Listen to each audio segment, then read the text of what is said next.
Good morning today 8 जुलाई 2025 दूसरे wisdom of word of God morning ડિવોશનમાં આપ સર્વનો ફરી આવકાર કરવામાં આવે છે અને પ્રેમી સલામ પાઠવવામાં આવે છે. આજે સવારે નીતિવચનોના પુસ્તકમાંથી 13મો અધ્યાય અને એની 12મી કલમ પર પ્રભુનું વચન આપણે ટૂંકું મનન કરવા માગીએ છીએ. અને પ્રભુનું વચન આ પ્રમાણે કહે છે, નીતિવચન 13મો અધ્યાય 12મી કલમ, પ્રોવ્સ ચેપ્ટર 13 વર્સ 12. અને પ્રભુનું વચન આ પ્રમાણે કહે છે, આશાનું ફળ મળવામાં વિલંબ થવાથી અંતઃકરણ જુએ છે, પણ ઈચ્છાનું ફળ મળે છે ત્યારે તે જીવન વૃક્ષ છે. એનઆઈવી બાઇબલ પ્રમાણે hope deferred makes the heart sick but longing fulfilled is a tree of life. અને આ પ્રભુનું વચન છે અને બહુ અદ્ભુત રીતે જે આપણને અત્યારે નીતિવચનના જે વચનો છે એ આપણને જે વ્યવહારિક ખ્રિસ્તી જીવનમાં કેવી રીતે આપણે આગળ વધી શકીએ, પ્રભુની બીકમાં, પ્રભુના ભયમાં, પ્રભુ ઈચ્છે છે એવું જીવન જીવવામાં આ વચનો આપણને ચોક્કસ મદદ કરે છે. અને આજે એ બે મહત્ત્વની બાબતો વિશે આપણને શિક્ષણ આપે છે કે જ્યારે આપણે પ્રભુ પર વિશ્વાસ કર્યો છે, પ્રભુના બાળકો છીએ, પ્રભુના પસંદગીના લોકો છીએ, ત્યારે બે પ્રકારની બાબતો આપણા જીવનમાં હોય છે. એક મજબૂત વિશ્વાસ પ્રભુ પરનો અને બીજો અવિશ્વાસ. ઘણી બધી વાર આપણે પ્રભુની ઓળખવાળા લોકો હોવા છતાં પણ ઘણી બધી વાર આપણે અવિશ્વાસી બની જતા હોઈએ છીએ. અને એ સંબંધી આજનું વચન એ આપણને શિક્ષણ આપે છે. પહેલી વાત કે આશાનું ફળ મળવામાં વિલંબ થયાથી અંતઃકરણ જુએ છે. એનો મતલબ શું છે? તો કહે છે કે ઘણી બધી વાર આપણે જે ઈશ્વર પાસેથી અપેક્ષાઓ રાખી છે, જે પ્રાર્થનાઓ કરી છે, જે ઈશ્વરની પાસે આપણે આશા રાખી છે, અને એ જ્યારે આપણને મળતું નથી, એ પ્રમાણેનું થતું નથી, ત્યારે આપણે ઘણી બધી વાર પ્રભુના બાળકો હોવા છતાં પણ અવિશ્વાસીની જેમ નિરાશ થઈ જઈએ છીએ. અને ઘણી બધી વાર આપણે વિશ્વાસથી ચલિત થઈ જઈએ છીએ.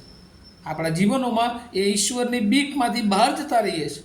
આપણે ઈશ્વરને જે ન ગમે એવા કામો તરફ આગળ વધીએ છીએ કે હું તો આ ઈશ્વરનું ભજન કરતો હતો, હું આટલું દાન આપતો હતો, હું આવી રીતે ભજન કરતો હતો, હું સેવા કરતો હતો, પણ તેમ છતાં મારા જીવનમાં આવું બન્યું, હું હવે ભજન સેવામાં નહીં જાઉં, હું હવે પ્રભુના કાર્યમાં નહીં વપરાવું. ઘણી બધી વાર આવું એટીટ્યૂડ, આવું વલણ આપણે રાખીએ છીએ. પણ પ્રભુ આપણને એ પ્રમાણે કહે છે કે જ્યારે આપણે જો પ્રભુના વિશ્વાસ પર મજબૂત છીએ તો એ વિશ્વાસની નિશાની છે કે આપણે આશામાં એ આપણી જાતને એ મજબૂત કરીએ. કારણ કે બીજી કલમનો બીજો ભાગ એ પ્રમાણે કહે છે, પણ ઈચ્છાનું ફળ મળે છે ત્યારે તે જીવન વૃક્ષ હોય છે. ઘણીવાર આપણી આશાઓની અપેક્ષા આપણે બહુ ઝડપથી ફળ મેળવવાની આશા રાખતા હોય, પણ એ ન મળે ત્યારે આપણે નિરાશ થઈ જઈએ, ત્યારે આપણે હતાશ થઈ જઈએ. પણ પ્રભુનું વચન કહે છે કે આપણે અંત સુધી આપણી આશા ને ધીરજ એ ઉત્પન્ન કરે છે અને એના ઉપર આપણે લક્ષ્ય રાખીએ, આપણે રાહ જોઈએ, આપણે સતત પ્રભુના સંબંધોમાં ટકી રહીએ. અને પ્રભુ જે આપણને વિશ્વાસુ દેવ મળ્યો છે એ કહે છે કે જે એના પર વિશ્વાસ કરે છે એ કદી એ નિરાશ થતો નથી. અને એટલા માટે જ્યારે એક દિવસ એ આપણા ઈચ્છા મુજબનું ફળ આપણને મળે છે ત્યારે જીવન વૃક્ષ સમાન બનતું હોય છે.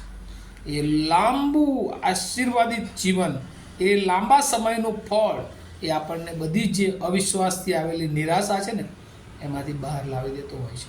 પણ ઘણી બધી વાર આપણે માણસો છીએ અને એટલે ડગી જવાય, મુશ્કેલી આવે, પ્રશ્નો આવે. પણ આપણે પ્રભુના બાળકો હોવા છતાં પણ બે કેટેગરી આપણા માટે હોય છે. એક, બાળક હોવા છતાં પણ ઘણી બધી વાર અવિશ્વાસુ બની શકાય છે અને શૈતાન એ આપણને અવિશ્વાસુ બનાવવા માટે પ્રયત્ન કરે છે.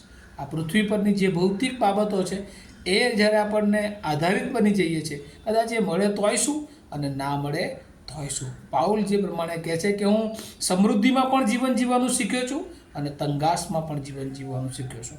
આપણે બધા શિષ્યોના જીવન તરફ જોઈએ છીએ કે પ્રભુની બહુ જ નિકટતામાં રહેનારા, તેમ છતાં તેઓના પર પરીક્ષણો આવ્યા, સતાવણી આવી. બધાના જો એમના જીવનોના અંત તરફ જોઈએ તો વધસ્તંભ પર, કોઈને ઊંધા, કોઈને તેલની કઢાઈમાં, જુદી જુદી રીતે પ્રભુને માટે તેઓએ મરણ સહન કર્યું.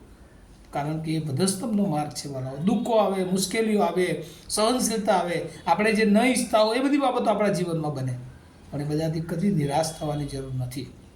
કારણ કે પ્રભુ એ ગઈકાલે, આજે અને આવતીકાલે એવો ને એવો જ ઈશ્વર છે.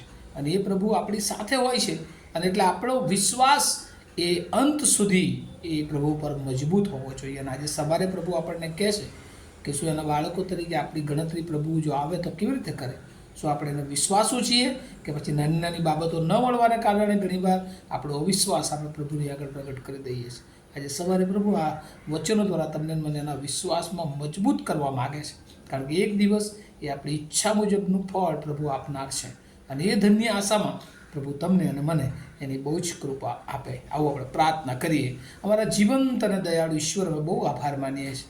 ઘણીવાર તમારા બાળકો હોવા છતાં પણ અવિશ્વાસુ બની જઈએ છીએ. ઘણી બધી વાર અમારામાં જીવનોમાં જે અમે ઈચ્છીએ એવું ન બને ત્યારે પ્રભુ અમે નિરાશ થઈ જઈએ, અમે જુદા માર્ગોએ જઈએ, એ શક્ય છે.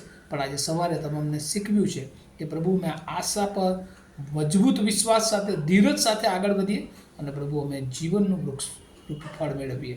પ્રભુ અમે સતત તમારામાં વૃદ્ધિ પામીએ. દુઃખના સમયો આવે, મુશ્કેલીઓ આવે, માંદગી આવે, નાણાકીય અડચણો આવે, પણ એ બધામાં પ્રભુ અમે તમારા પર જ વિશ્વાસ રાખીને તમારી આધીનતામાં જીવન જીવીએ એવી કૃપા માગતા હતા દિવસને અને સાંભળનાર સર્વને પ્રભુ તમારા હાથોમાં સોંપ તમારી પ્રાર્થના ઈસુ પ્રભુના નામમાં સાંભળો, તેનો સ્વીકાર કરો.